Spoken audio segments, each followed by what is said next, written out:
Apabila seseorang mengambil seorang perempuan dan menjadi suaminya, dan jika kemudian ia tidak menyukai lagi perempuan itu, sebab didapatinya yang tidak senonoh padanya, lalu ia menulis surat cerai dan menyerahkannya ke tangan perempuan itu, sesudah itu menyuruh dia pergi dari rumahnya.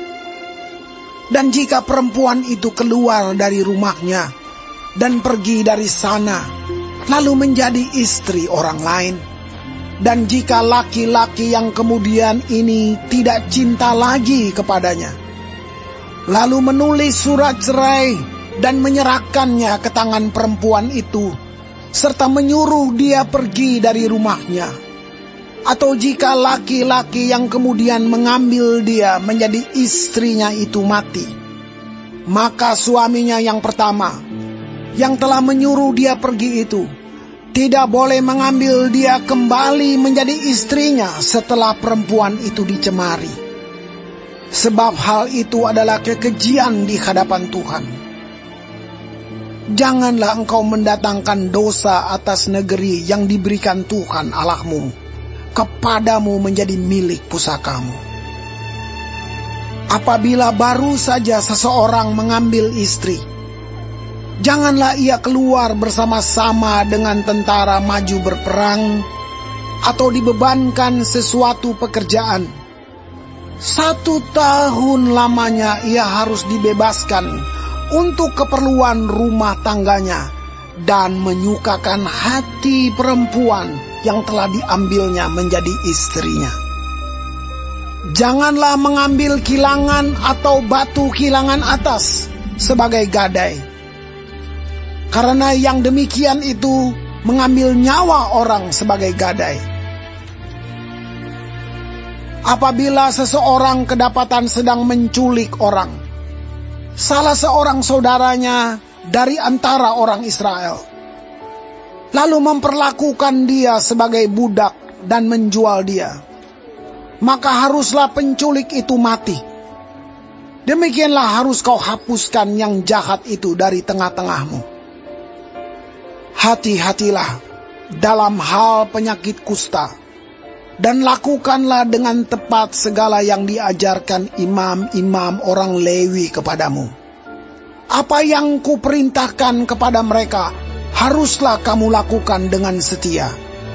Ingatlah apa yang dilakukan Tuhan Allahmu kepada Miriam pada waktu perjalananmu keluar dari Mesir.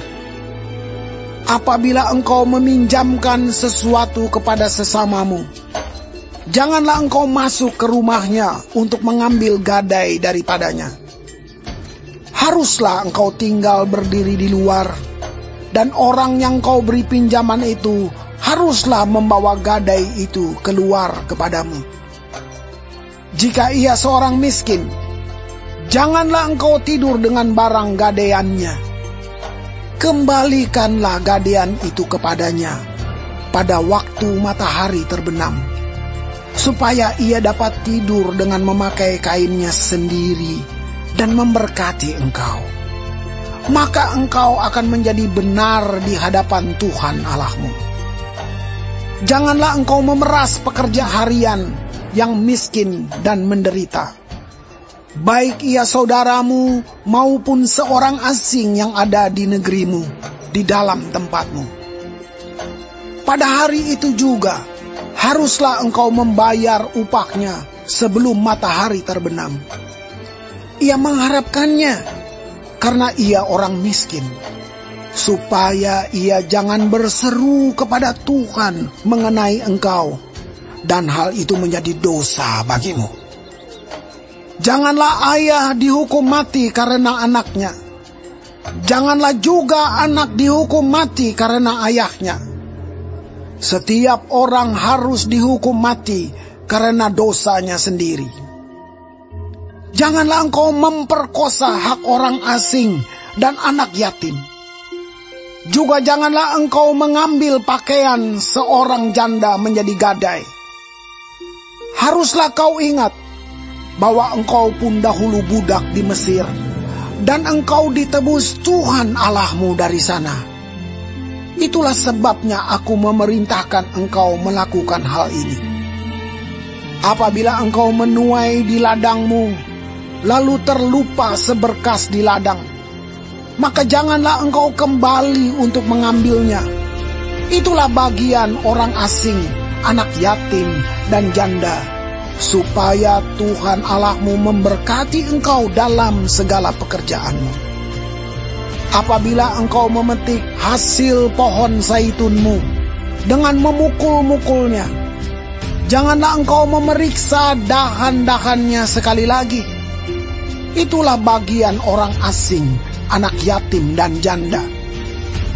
Apabila engkau mengumpulkan hasil kebun anggurmu, janganlah engkau mengadakan pemetikan sekali lagi. Itulah bagian orang asing, anak yatim, dan janda. Haruslah kau ingat bahwa engkau pun dahulu budak di tanah Mesir. Itulah sebabnya aku memerintahkan engkau melakukan hal ini.